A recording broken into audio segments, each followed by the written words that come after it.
channel, my name is Leah and today I'm joined by my little boy Tommy. We had a health visitor appointment yesterday, so I thought I'd give you an update on how he's doing. He is around 10.5 months old now. This is actually the first update I've shared with you, but I thought it was a good time to do one. And so I will give you an update on how he's doing and some of the figures. So I'll start with the numbers. He is 22 pounds and 13 ounces and he's around the 80th percentile if you map it out on his chart in his red book. And he is 81 centimetres tall and he's actually off the chart for his age. So we worked it out as about 101 percentile. That is slightly higher than it has been in the past, but when he was born he was around 98th percentile. So he was tall when he was born and he's just got a bit taller for his age. We already knew that he was pretty tall because he's growing out of his clothes so quickly. He's now... Hey, yes! Are you telling them as well?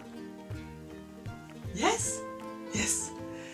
He is now still in 9 to 12 month clothes, but we're moving into the 12 to 18 month clothes. It just depends on what it is. I think today's outfit is 9 to 12 months. But I'm finding some of his tops and baby grows he needs a 12 to 18 months. For the trousers, 9 to 12 months fit him a bit better because he's not wide and I think his legs are a little bit shorter than his body. So I think he's getting his length from his body. But yeah, he is moving into the next age group and he has done since he was born. He was in newborn for a couple of weeks, the 0 to 3 clothes were a little bit too small. Yes, yes. As you can see, he is a chatterbox. So yes, he is very tall for his age.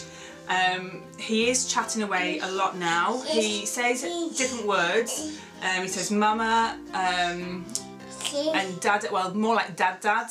Sometimes it sounds like he's saying dad.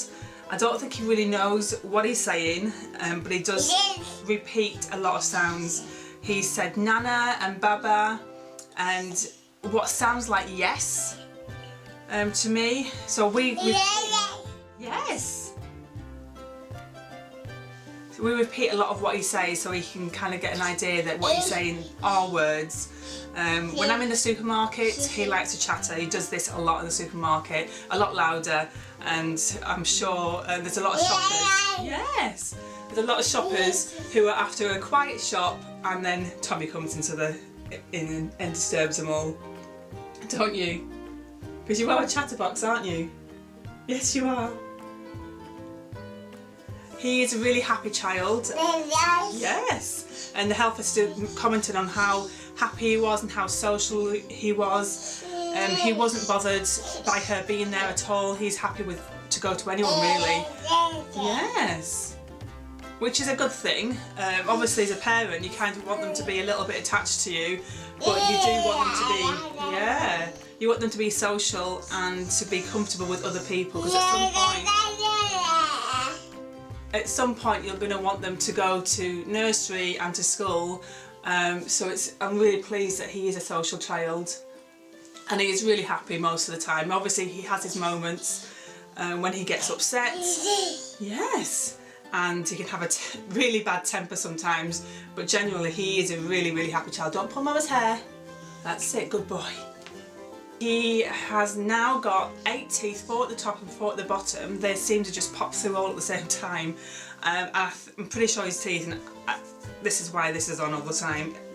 It's meant to go the other way, but it's been dribbled on and stained that much that we're having to do them back to front now. But he gets soaking, even with this on. This is quite dry because I've not long had it on him yet, but he just gets soaked all the way through.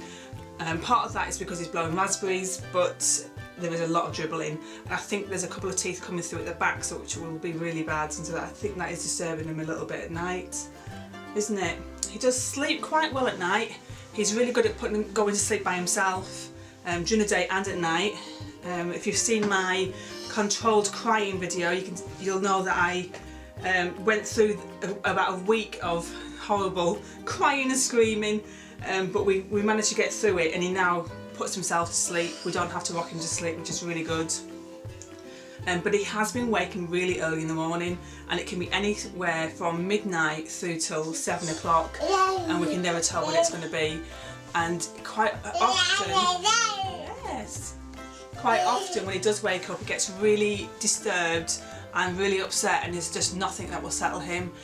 He still has a dummy, and we do give him his dummy, and we give him the teething granules if we think it's his teeth that are bothering him, but it doesn't always work. So what we've been doing is giving him a bottle to have his milk, basically his breakfast milk, and then he sleeps through then till 8 o'clock, and so I don't really feel too bad about doing that because he does sleep after that. But I'm back to work very soon, and I need my sleep. I can't be coping with waking at 4 or 5 in the morning, because sometimes it's an hour that he's awake for. Anyway, last night and I think the night before, he did wake up and he did fuss, but I kind of ignored it. He didn't cry for too long, and he put himself back to sleep, and then he slept through past 7 o'clock, so I was really pleased about that. Let me sit down. So that was really, really good. So hopefully he's going to sleep a lot better, so that when I'm back at work, I'm not like a zombie every day. Hey! And food wise, he is basically eating what we're eating. He has breakfast with me in the morning. Most days it's Weetabix, but he has porridge or toast, anything like that, and he really likes that. He has some fruitas with it as well, just chopped up. And he has lunch with me, so it's usually leftovers from dinner the night before. He has that, and don't do that. And dinner, sometimes if it depends how quickly our dinner is ready, he will have dinner with us. Otherwise he'll have beans on toast, spaghetti on toast. We have some meals ready in the freezer for him, some mashed potato and other things in the freezer that we can defrost and heat up for him. So he's eating pretty much everything. Health visitors did say that we need to drop one of his bottles. He has a morning bottle, a night bottle, and one at 3 in the afternoon, and he really loves his 3 o'clock feed. Yeah, it's going to be hard to drop that one, but I think that's the one we're going to have to drop, because he wakes so early in the morning. I need that morning milk to help him settle back down, and then I think bottle at night to help him go to sleep is really important. So it's going to have to be the 3 o'clock one, which means I'm going to have to find more snacks for him, and we're going to see how that goes. Today we're heading to my sister's for the day, and so I have packed milk and I've packed some snacks for him as well, so we'll see how it goes. Hopefully the snacks will be fine, but if not, I will have the milk with me so he doesn't get too upset. The other big thing that's been happening is he has started to walk. Didn't think it would happen so soon. He's so tall that I really didn't think he would be a fast walker. I thought he would move around the furniture. He loves to be on the go all the time. He didn't sit up until well past 6 months, even it might have been nearly 7 months, I can't remember. It was well past 6 months, but he could crawl. So he was more interested in moving than he was sitting still.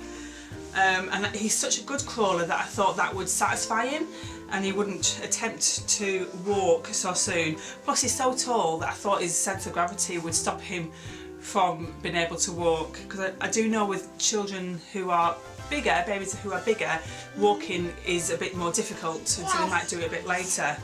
Anyway, before he turned 10 months, he had taken his first steps. So he was going to prove me wrong, and he is ready to go. The health visitor said that it's quite unusual. Yes, it's unusual for a boy to be so quick at walking. Usually it would be a girl who would walk as early as that. But she was quite, well, she was confused when she came to our house, because she saw this tall boy who was walking around. Well, no, he's not walking around, but he was up at the gates, kind of tottering around, and she thought she'd come to the wrong house. No, that's him. He's just very tall, and yes, we're kind of walking. Yesterday he did the most steps he's ever done. He went from one side of the living room to the other, while the health visitor was here, so that was amazing, and it was without any encouragement from me. Most of the time his walking has been because I've been encouraging him. I've had a toy that he's wanted, or his walker, and I've just had the walker just in front of him, just out of his reach, and so that's where he's done his steps. but yesterday he did it on his own without any encouragement. He saw something at the other side of the room and thought, I want that, and he just went for it. So he has been doing that a lot more in between furniture, but it's mainly been 1 or 2 steps, and he's kind of stood there thinking, I can reach that, I can get there. And rather than getting down and crawling to it, he has done those 2 steps to it. But yesterday it must have been 7 or 8 steps, proper walking. So I think he's on the go and there'll be no stopping him. So it's come as a bit of a shock to me so soon, and I feel like I should still have a baby. It doesn't feel possible that I have basically a toddler already. But the one good thing is that I'm heading back to work next week, and I thought I would miss out on some of these firsts with him. I'd miss out on his first steps and other things like that. So the fact that I got to see them, and Keith got to see them as well, was fantastic. I was so pleased that I did, and it's almost like Tommy knew that I wouldn't be around quite as much, and that he was going to do his first steps so that I could see them. Didn't you? Clever boy. Didn't you? Yes. Yes. So I'm so pleased that I got to see them. It's it's amazing to watch him. Both Keith and I get really excited when he does something new, but then afterwards we're like, oh no. It's really exciting to see him roll and crawl and walk, but then you think, we've got to deal with locking things and stair gates and a baby that can reach everything. So yes. So although it's really exciting, it also brings a whole bunch of other issues, but it is really fun to watch him learn and grow. Yes, you can leave my hair alone. No, don't touch my hair. No, don't touch my hair. No, don't touch my hair.